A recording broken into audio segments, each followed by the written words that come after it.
Hey everybody, Chris Fafalius here. If you enjoy One Hit Thunder, which I'm assuming you do considering you're listening to it right now, I want to tell you about another great music podcast on the Evergreen Podcast Network. It's called Riffs on Riffs.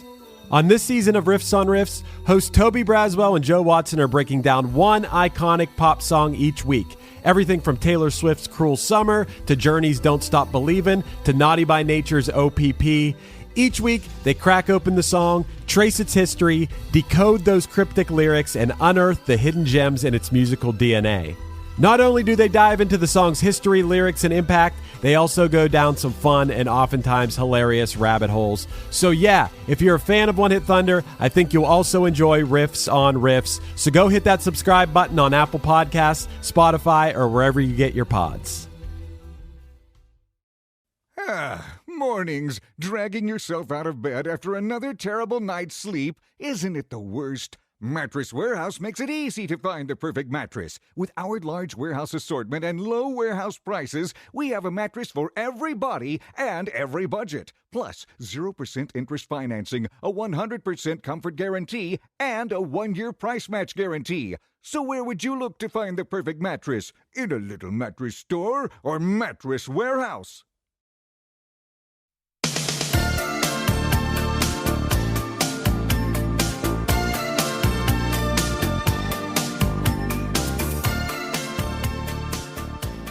In the year 1988, Johnny Hates Jazz came just shy of having the number one song in America. Despite their rapid rise to fame, the band disbanded before the year had even ended. This week, we dive into the short-lived career of the band, exploring their international success, the sudden end of their journey, and how it feels impossible that Matt had never heard this song before. Join us as we piece together the story of a band that left us all with shattered dreams.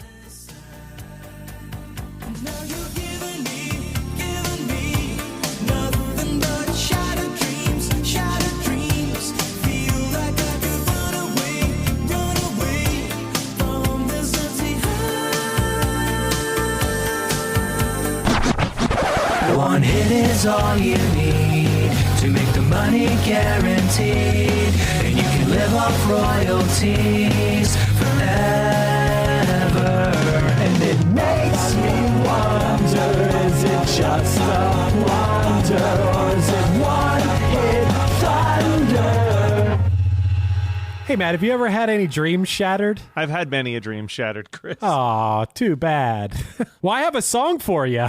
Oh, boy, do you. So, Yeah. Chris, I have something that I think is so funny, and I hope that you also find this as funny as I did. I thought I knew this song. Mm-hmm. I thought for sure I knew this song. Okay. I didn't know this song, Chris. Really? I was thinking of Mr. Mister, and I was like, take these shattered dreams. Wow. No, that is not this song. You don't know this song?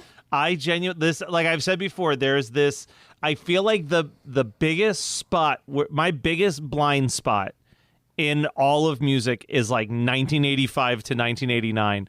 If like the songs that were hits in that year didn't get repurposed into like a movie or a TV show sequence that I know, it's lost on me, because that was when I was a newborn up until I was 5, which meant that I mostly was listening to the classic rock radio in my parents' car for like a large chunk of that, and just was completely just like eyes closed and ears covered to what was happening in modern music during that time period. I can't believe this hasn't made its way to you, though, because I feel thought like this it song did. never went away. Yeah, Mr. Broken Wings, you thought this was. But, dude, this song is still grocery store, gas station, dentist office. Like, it is around. It is out there in the air. I don't think this song ever went away. I mean, look, it might be in any of those places, but those are also places that I don't often whip out my phone and Shazam what's being played in there so I can check it out later. I mean, I can understand if someone's listening to this and they didn't know that the band who sang Shattered Dreams was called Johnny Hates Jazz. I'll give you that. Let's start there. Do you think that's a good name? No, I don't think it's necessary. Well, Johnny Hates Jazz. It makes me think that there's somebody named Johnny in the band, which there is not. There is not. I also feel like for what this music is, that almost feels more like I could see like Minor Threat playing on a bill with a band called Johnny Hates Jazz more than what this band actually sounds like. Like, I don't think the song actually... I don't think that the band's name fits what their sound is either. Yeah. Well, after Johnny Hates Jazz, we'll get to this a little later, but after they ceased to be, pretty shortly after they had a huge hit, I will say, that the singer of the song, Clark Datchler, pursued a solo career. And I thought that was pretty funny considering his name is Clark Datchler. I would have thought Johnny Hates Jazz is definitely better than Clark Datchler. So here's my vibe of this. I'm going to talk about a band that you kind of came up with and have played some shows with, and I think you're somewhat friendly with some of the people in it. But there was always this rumor, and I think it was an unfounded rumor, but we're not here to discuss that one way or the other, that the band Paramore was always a fictional band essentially to propel Hayley Williams' solo career, right? Like, that was the rumor that I always heard, was that the record label signed Hayley Williams, but punk was big, so they gave her some hired gun people her age, and they did this Paramore thing, and that was how they were trying to make her pop so that eventually she could do a solo career a la a Gwen Stefani. I don't think that that's actually true, but that was a big rumor that I would hear a lot in the 2000s. It does sound like that's what Johnny Hates Jazz actually was for this Clark guy, that he got signed because he was in a bunch of bands, and then he by himself got signed and was paired up with this guy Mike to produce a record, and I think they just kind of stumbled their way into being a band. But then as soon as this song blew up, it was all right, now Clark is going to go and do the solo thing that we signed him for originally. That's the vibe that I get. I mean, okay, I'll give you that. But let's start from the beginning on our guys, Clark Datchler and Mike Nacito. So, of course, they are an English pop band. Clark Datchler is the songwriter, vocalist, and keyboardist. And Mike Nacito is the guitarist, bassist, producer, and engineer. Going to go way back. Did you see what band Mike was originally in? I think no. Why? What was in he his early career? He was the guitarist for Katrina and the Waves. Oh, so I don't know if he was the original guitarist or if he was a guitarist later on in their career, but it did list him as guitarist of Katrina and the Waves. I think that was later because he produced he produced them later. He actually produced their song.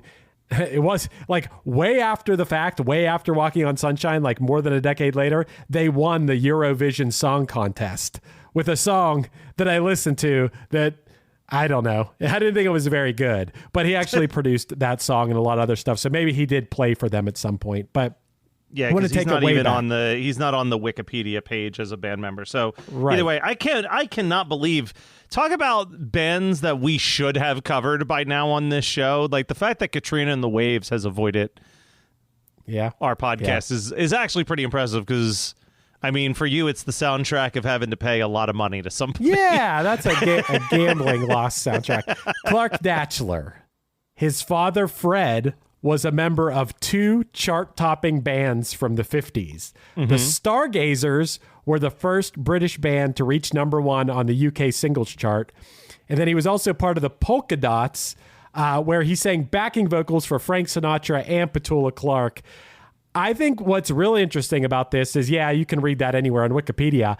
I watched an interview from BBC of Clark Datchler from a month ago from when we're recording this, because I don't know if you know this, Matt, but Johnny Hates Jazz is out there on tour now.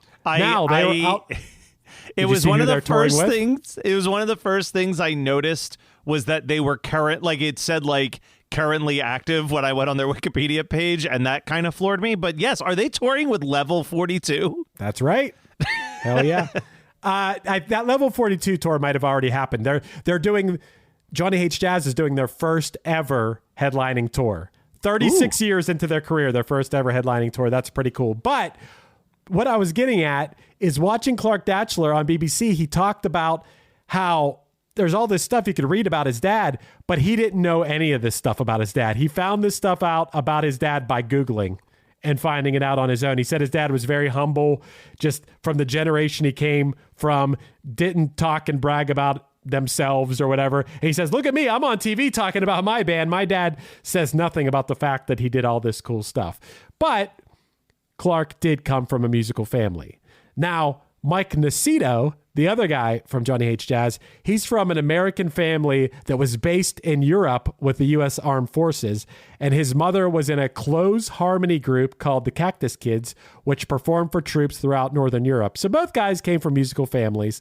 Yep. At 17 years old, Clark Datchler released his first single on the London indie label Bluebird, and he was backed by members of the reggae band Aswad. And shortly after, he signed to Warner Brothers as a songwriter. So, you know, as a teenager, he signed as a songwriter. That doesn't necessarily mean they signed him as a performer. No, and it's kind of, I feel like the interesting thing about the formation of this band is that it really is this, like, so many bands that I think we've covered on this podcast thus far have been one of two things, it feels like. It's like dudes who met in college or high school and formed a band, or like a bunch of dudes who are in a bunch of different bands in a local music scene that kind of like met each other through playing shows and then decided to form the band that blew up.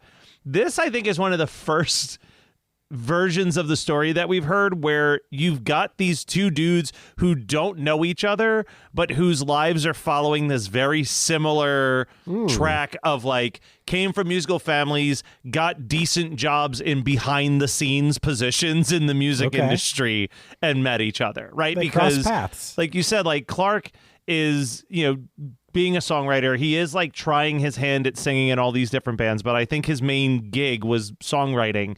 And Mike is becoming this pretty established like recording engineer when you look at the list of people he worked with, like the Police and the Cure and Duran Duran. So like he was no slouch out there. No, Mike Nacito was doing it. I mean, he grew up in school bands, and he grew up alongside friend and producer Phil Thornalley, who had produced the Cure Pornography album. And Mike Nacito, now this makes sense, Matt, he grew up with some of the members of Katrina and the Waves. So that was all his scene there. But yeah, he also worked with Pink Floyd, the Thompson Twins. Mike Nacito was a real deal engineer, and I think he did some production work too. But yes, Clark Datchler and Mike Nacito met each other in 1982 at Rack Studios in London. And then Datchler had become the lead singer of a band called Hot Club. Yeah. And then it was not until 4 years later, in April of 1986, that Clark, Mike, and this guy with the last name Hayes, I forget what his first name is, doesn't matter. They all played in a Hot Club together. And they released together the first Johnny Hates Jazz single called Me and My Foolish Heart on Rack Records. And it wasn't a commercial success, but it did get substantial airplay. And I listened to it, and my description was that it's a song that sounds like something that someone in an 80s movie would listen to while reflecting back on their love for someone while driving in a car as the sun sets. I think that that's is the sound of this music. Can you picture it? Yeah, I can picture that when I was listening to it. I don't know what Sounds Magazine is, but Sounds Magazine liked it. They called it the record of the week when it was released. So it definitely sounds like one of those things that like it wasn't blowing up, but people in the industry were into it, which is a nice way to get things set up for the next track, right? Because then they sit down and they start writing new songs, and one of those new songs is Shattered Dreams, right? And they perform a showcase, and I'm going to take a pause here. So they play a showcase at Ronnie Scott's Jazz Club, and were quickly signed to Virgin Records. I assume that a lot of people that listen to our show are like kind of in the understanding of the music world. But for those who don't, I feel like you've had to have played a showcase once or twice in your life. What is a showcase for people who don't necessarily know? Yes, I have maybe once or twice, but usually it's in a room where it's not like some huge crowd. It's just a room of like industry people. Or our band's never done this, but I've heard stories too about bands just going to a place to play just for the people from that label. So going to a room and playing in front of 5 people or something. Well, I know there was a podcast for a while that was about the history of Tooth and Nail Records. And I think almost every band that was signed to Tooth and Nail had similar stories of that the actual like brick and mortar Tooth and Nail store in Seattle had a very small venue, quote unquote, in the basement that was just for showcases. That bands would just show up and they would just play for whatever people were there that day staff wise. And that would be like how Brendan would gauge if he was going to sign that band or not. So I feel like that's way more difficult to do than, playing at Ronnie Scott's Jazz Club, where you're probably in front of a couple different options. And it's hard to feed off of a 10-person employee crowd that's just there not knowing anything about you. Right. I've said this before, when our band got signed, the people that came to see us from Fueled by Ramen, they came to a show. So we were feeding off the energy of that show or whatever. And on top of that, it was the last show of the tour. So we were, we were firing on all cylinders. We were well rehearsed and had our set down pat. It was like the best scenario. And that in its own way is a showcase. And another way that bands get showcased a lot is at places like South by Southwest or CMJ Festival or something. It's kind of like an industry showcase of up and coming bands and artists. The closest thing that I've ever done to witnessing a showcase is when I was in college. I was the event coordinator, the student event coordinator at the school. So we had like the actual person who was hired to be the event coordinator, and I was essentially assistant. And him and I went to NACA. Have you ever heard of NACA? Are you familiar with NACA? Yep. Yeah.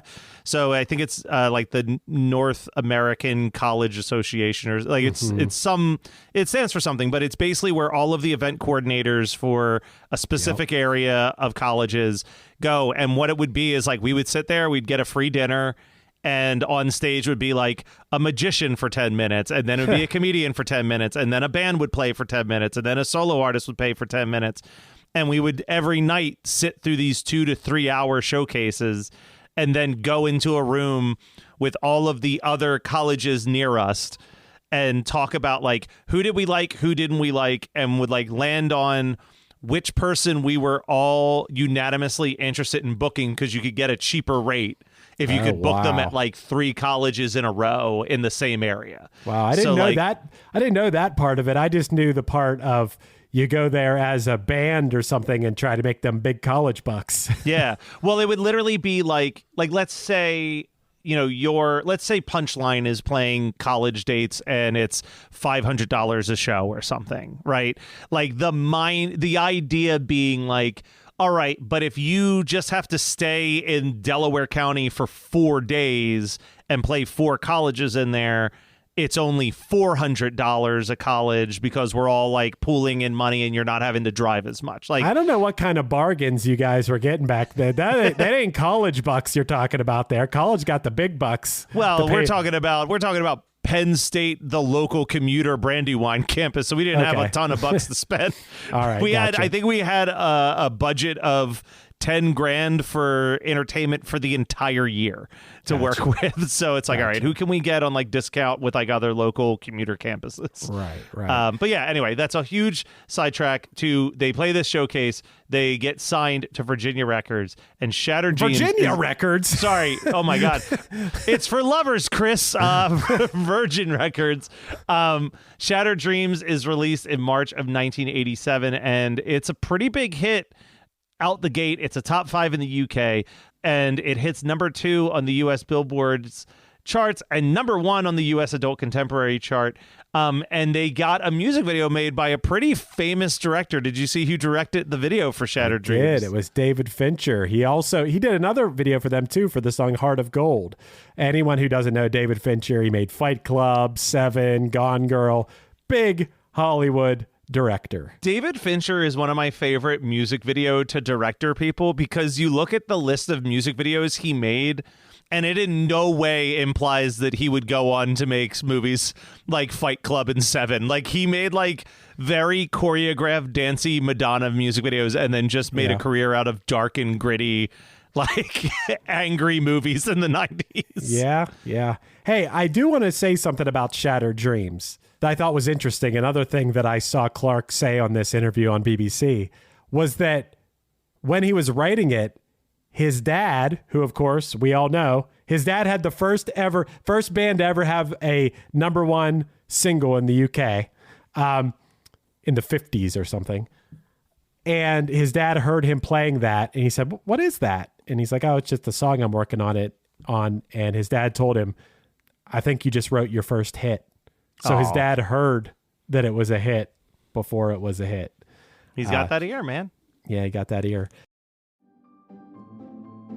Greetings from Evergreen Podcasts. We're rolling out a listener survey and we want to hear from you. The information in the survey will help us gather statistics and in turn make our shows more appealing to advertisers. I know most people don't like ads, but this is one of the only ways our shows make money and help keep their lights on. We promise it will only take a few minutes, but the impact on our podcasts will be tremendous. As a token of our appreciation, we'll randomly select one lucky participant each month to win an exclusive merchandise package from Evergreen Podcasts. Head to evergreenpodcast.com/listener-survey to help a show and possibly get some free stuff for doing so. We can't thank you enough for the support. Now back to the show. Hello, Tom May here, host of Future Friday. I've spent the last 15 years on the road with my band, The Menzingers, where I've met all kinds of wild and fascinating people. So I started a podcast. On Future Friday, I talk to fellow musicians about the moments that made them, their passions outside of music, and the curiosities that tie us all together. I've also talked to the likes of UFO researchers, magicians, soldiers, and documentary filmmakers, and I'm constantly searching for folks that can shape and change our view of the world. You can check out Future Friday wherever you like. Hi, friends. The world got you down. Don't be sad. Listen to $2 Late Fee with Zach and Dustin. $2 Late Fee is the podcast that celebrates the best decade of entertainment, the 1980s. We pick a movie and soundtrack from our youth that we loved and see if it holds up today. We also interview your favorite celebrities from that era. All in the spirit of positivity and togetherness. Check us out at $2latefee.com. This song was top 5 in the UK, like you said. It went to number 2 in Japan. This song, Shattered Dreams, translated in Japan. I mean, it wasn't until 1988 that it reached number 2 on the Hot 100 in the United States. Do you know what kept it out of that number 1 spot, Matt? So I do, and I'm gonna further. This is further proof of what I'm saying about this blind spot. So number 1 was "Anything for You" by Gloria Estefan. No, it wasn't. Oh, no. What was it? it? Reached number 2 on May 28th of 1988. Oh, I had May 14th of 1988, and that it was Gloria Estefan that day. All right. Well, Well, maybe it stayed at number 2 for a few weeks. I had seen it was number 2 on May 28th, 1988, and the song that was keeping it out of number 1 was "One More Try" from George Michael. Well, so this is what I was going to say. When I looked at the Billboard charts for May 14th, and let's just imagine that by May 28th, not too much had changed, but I literally knew 2 songs out of the entire top 10. Wow. And they were Aerosmith, Angel, and Always on My Mind by the Pet Shop Boys. I knew a lot of band names, but I was like, I have no clue what these songs are, like looking at the titles. Well, on the May 28th, where I guess maybe this song just couldn't hit that number 1, but stayed at number 2.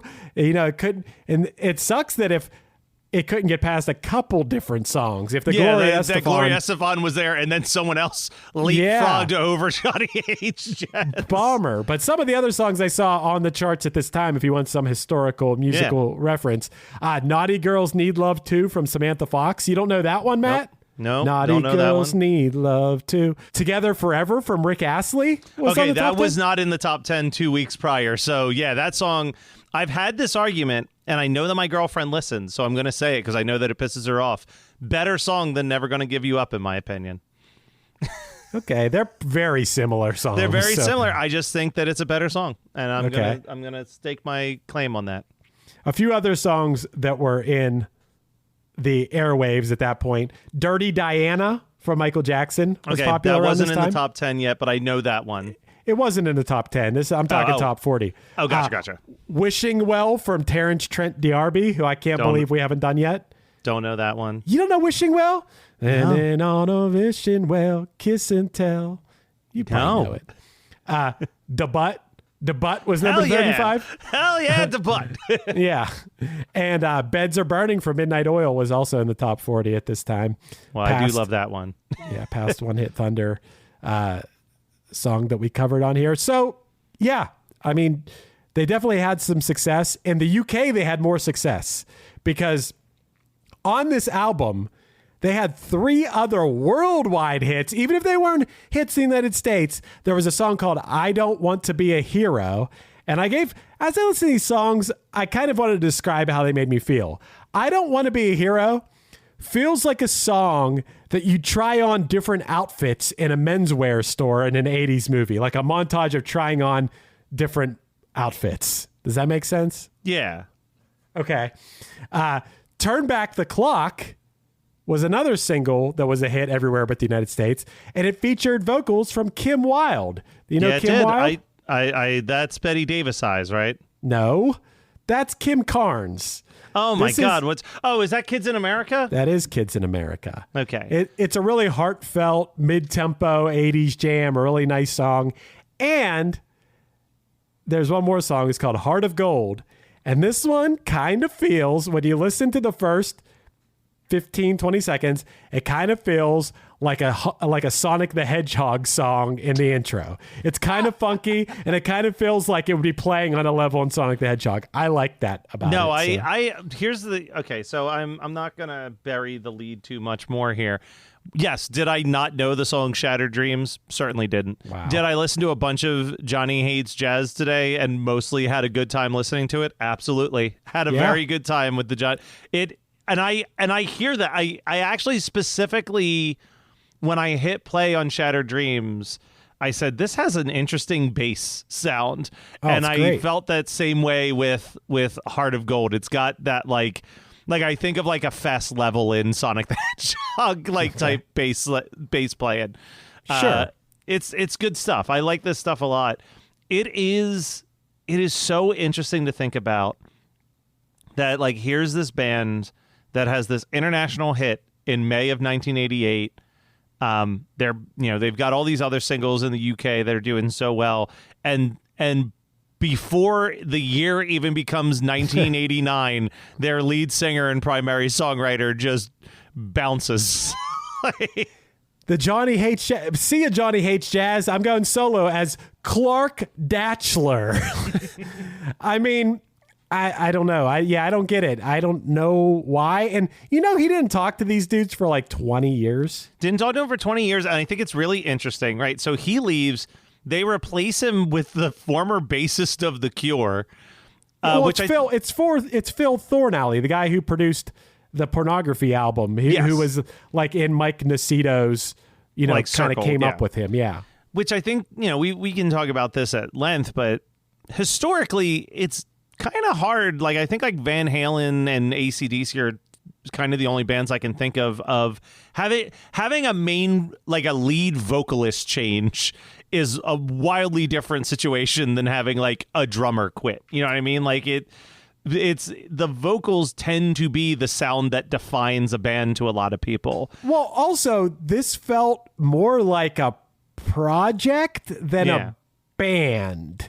It was like a songwriter and lead singer and then a producer who did a bunch of stuff on it. It didn't feel like, these guys were out hitting every rock club as like this band for years and years. It was more like a project. So it's to replace one guy and call it the same thing. Yeah. I mean, but they were probably like, yo, Clark Datchler, we just had all these hits. What are you doing? The year isn't even over yet. It almost makes me think of, I feel like that's a lot of what, I never know how to pronounce this dude's name. Was it Nate Bruce? The guy from, I feel like he's a big project guy more than like, you know what I mean? Like the format was him and another guy. Fun was him and two other guys. Like I just get the vibe that he's way more comfortable just writing a bunch of songs and recording them than like being in a band where there's a collaboration and touring and all of that other stuff. And maybe that's just how Clark was feeling. You know what I mean? Like maybe he's just like, I just want to write my tunes and play my shows, and I don't want anyone else's input, and I just want to do it for me. Who knows? It's not like we're talking about this story and Clark became this massively successful solo artist, like following this, as far as I can tell. Yeah, I mean, he probably thought he was going to do what Phil Collins did, you know, or Peter Gabriel, same band. 50 other, singers that went solo and had success. It's just that's not what happened. He moved to Amsterdam in the late 80s and he worked on his solo albums. He went back to the UK and he based himself at Peter Gabriel's Real World Studios near Bath throughout the 90s. In 2000, he moved to the United States and created a solar-powered house and studio where he recorded most of his most recent album, Tomorrow.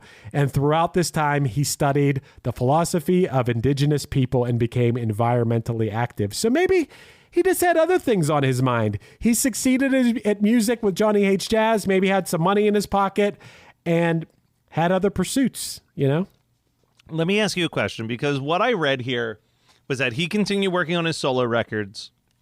And then in 2009, he wrote a song called Magnetized, which he felt would be a perfect song for Johnny Hates Jazz. And then he rings up his buddy Mike. Yeah. His buddy he hadn't talked to in 20 years. Yeah. I want you to imagine a world where like Punchline breaks up after Action because Steve decides that he's going to go do a solo project. And you don't hear from Steve for 20 years. And then one day your phone rings and Steve's just like, I wrote a song and I think it's a Punchline song. Do you want to get together and record it? Like, what is your thought at that point when you're getting that phone call? I think the thought is probably like we had this huge hit with Shattered Dreams in the United States and 3 other hits. We only made, we didn't make that much music and we had this many songs. I mean, I'd be down. I think I'd be down for doing it. Why wouldn't you? You'd probably see dollar signs or something. Plus, everyone in the world knows this song except for you because we've all been hearing it for years and years. They've been collecting royalties on this for decades. It definitely gets still played on, Bob FM or, it's out there, man. Believe me, it's out there. But, I know. I'm sure it is. And it is cool that the band is still doing their thing. Now, Hayes left after about 2010. But, it's kind of a wild story, I think, of like, we talked about the Laws, how the Laws were like this one album wonder. They put all this work into this one album and then they just broke up. And it almost felt like Johnny Hates Jazz was going to go down that same route, that they were going to put out this one album and then, the main guy quits and that's the end of it. And all we ever have is this one album. They did release a second album with Phil as the vocalist. It didn't really do particularly well. But also, the fact that did you see what happened? Hayes got fucked up in a car accident, right? He's in the hospital for 2 yeyears. 2 years. Yeah, and then that was it. The band. That's some Jason Street shit. Yeah, that's long. That's longer than Street. But yeah, that's the fact that it's like 20-something years later, those 3 guys get back together and make a new record is kind of cool. I think. Did you listen to really Magnetized? Cool. Did you listen to the song that said we got to get Johnny Hates Jazz back together? I didn't, but did you listen to it and think, yeah, they definitely couldn't have done this if not as Johnny Hates Jazz? It's interesting because it's from 2013, but it still, for the most part, sounds like it's from 1988. I like that part of it. People seem to like it. It got pretty good airplay. It got A-listed for several weeks on BBC Radio 2.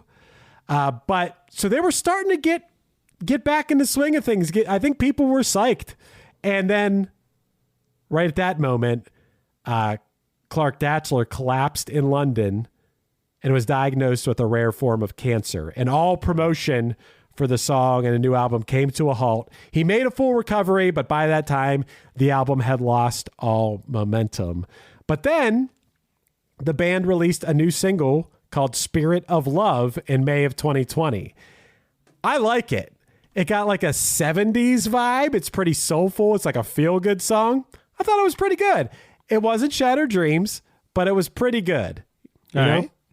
Yeah. And then in October of 2021, yeah, we were off on this, Matt. That's when they toured supporting Level 42. Years ago, Hey, they did you that. know what? Maybe they've been touring for 3 years with Level 42. Just Yeah, I never don't know slowed about that. down. Well, Chris, I don't feel great if the answer is yes on this with my chances, but do you have a Oh, trivia wow. game for the year of 1988? A do year have- that I apparently know nothing that happened during. I do have a game for you. It's 6 questions. I'm going to really lowball myself and say maybe I'll get one of these. I think you could get all of them. You say that before every game, though. I do think you could get all of them, though. Okay. How many of the How many of the 6 questions are about someone being born that day? None of them. Okay, maybe I have a chance because those are the ones that really fuck me up. And you're going to get 5 out of the 6. You're going to get multiple choice. Okay, maybe I got this. All right, let's say I'm still sticking with one though because I don't have a lot of faith in my man. knowledge of the year 1988. All right. Clark Datchler's father, Fred Datchler, sang backing vocals for Petula Clark. Between January 1965 and April 1968, Petula Clark charted with 9 U.S. top 20 hits, where she was sometimes called the First Lady of the British Invasion. 2 of these songs hit number 1. Name one of them. Was that Downtown? You got it. Okay. I don't know why I think of Downtown as a 60s or a 70s song to me more than a 60s song, but I guess 60s. I guess it is 60s. Yep. God, The that's other all song- rules. Yeah, that's a good song. The other song was called My Love. I think I somewhat know that because at one point I was like, you know how like we've talked about it a million times, certain songs just withstand time better than other ones. And I was rocking out to Downtown. I was like, is she a one-hit wonder? Absolutely not. By no stretch of the imagination Right. could we ever call her that. So Yep, she is not. She's the First Lady of the British Invasion. yes. All right. So you're 1 for 1, man. All right. I got my prediction. I'll move my prediction up to 2. Okay. David Fincher directed 2 Johnny Hates Jazz music videos. Which one of these music videos did David Fincher not direct? I'm going to Okay. give you 4. Which one did he not direct?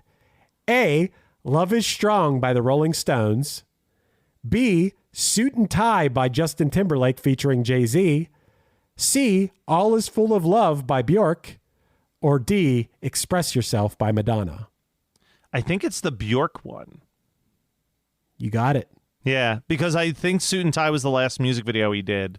Yeah. I know that he won a bunch of awards for that Rolling Stones one, and I know that he did like almost every Madonna video in the 80s. So That's that our was, Rolling Stones video. We don't like the black and white one where they're giants. Yep. And that's Yep. also this. That's also a song where he goes, something like, "You make me hard."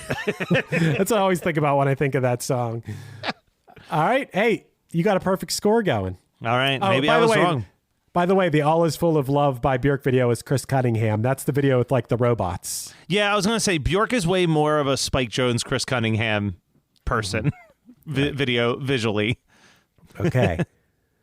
Which one of these movies did David Fincher not direct? Okay, Did this he is an not easy direct? one. All right, here we go. Let's hear it. A, The Social Network. B, Wild at Heart.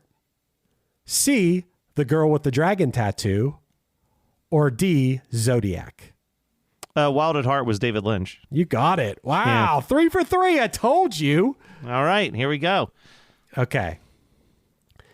Mike Nacito produced a song for Katrina and the Waves in 1997 that won the Eurovision Song Contest. Which of these artists did not win a Eurovision Song Contest? Okay. Did not. A, ABBA. B, Celine Dion. C, La Bouche. Or D, Secret Garden. Well, I know for a fact that ABBA did. I don't know who Secret Garden is, so I'm going to say that Secret Garden probably won a Eurovision award. I'm torn because I feel like Celine Dion feels like she would definitely win if she was in Eurovision, but LaBouche doesn't feel like someone who would have won. But I'm going to go against my instinct and say Celine Dion is the one that has not won a Eurovision. Sorry. It was LaBouche. Yeah. I was like, I don't know. Maybe Be My Lover really killed it at Eurovision 97. All right. There goes your perfect score, but you still got 3 so far. How about this one? Kim Wilde did backing vocals on the Johnny Hates Jazz UK hit Turn Back the Clock.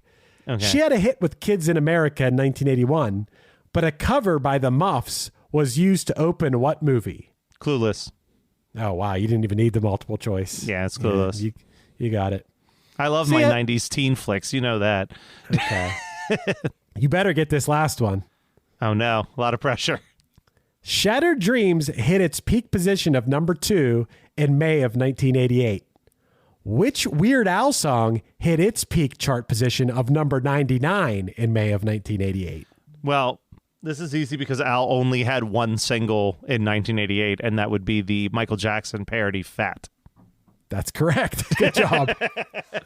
Wow, okay. You did pretty good. I did 5 out of 6. That's not too bad. I think you missed and was I was pretty close to, I LaDouched it on that one, but otherwise sure did. I was doing all right. How we feeling about Johnny Hates Jazz? I'm going to give them Thunder. I mean, I know that I say this sometimes where it's like, oh, if I was at a record store, I definitely would grab, I would grab a Level 42 record if I was at a CD store and they had it on the shelf. I don't know if I'm going to be grabbing a Johnny Hates Jazz CD, but I do think that, I did add Shattered Dreams to, my year playlist of songs that I just shuffle through. I was like, all right, I dig this. And I was into everything I was hearing enough. This just isn't my, this type of 80s song is not, my specific vibe of, the kind of 80s ballady type thing. It's not a ballad. You know what I mean. Take my shattered dreams. No. I think that's so fucking funny that I had that confused with Broken Wings. How about you, Chris? I feel like this is obviously Thunder for you. Yeah, I think this is Thunder, and that's with having a hit, the singer instantly leaves the band. Not even a year. We're talking months after having a hit, leaves the band, doesn't talk to his bandmates for 20 years. That's how much I like this song and every other song that I listened to by Johnny Hates Jazz in preparation for this episode.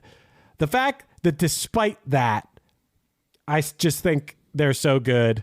I got to go Thunder. Love it. Love it. Well, I got nothing else to say, Chris. Yeah, Clark Datchler, look for your certificate in the mail. Yeah, we'll send it. This is a reaction to the songs we're forced to hear. Spread like an infection from the airwaves to our ears. Don't give up now, can't you see? What you're searching for's on the tip of your tongue. The future is here finally. Writing an end to an open chapter. This has been One Hit Thunder. One Hit Thunder is hosted by Chris Afaios of the band Punchline and produced by Matt Kelly of Geekscape.net. Underneath me, you're hearing a universal theme off the Punchline album Delightfully Pleased. Visit punchlinemusic.com for any upcoming news on the band. Our podcast is on Patreon now. Find us at patreon.com/OHT podcast for early access to episodes, bonus conversations, and a chance to vote on future songs for us to cover. Be sure to rate, review, and subscribe to us on your favorite podcasting app, and tune in next week for more One Hit Thunder.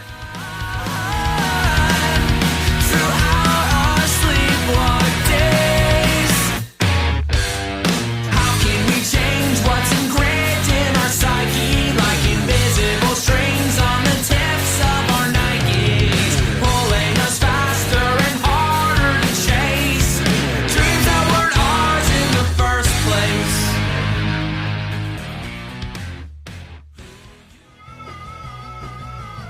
You're listening to the Geekscape Network.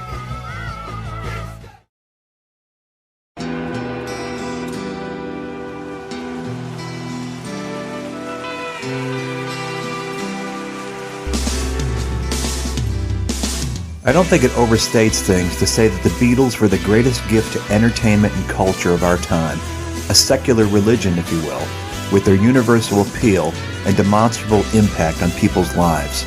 I'm Robert Rodriguez, host of Something About the Beatles. With every episode, I speak with historians, musicians, artists, and Beatle witnesses, all in the service of fresh insights into the most joyous cultural entity the world has ever known. I hope you'll join me and listen to Something About the Beatles, now on Evergreen and wherever you get your podcasts.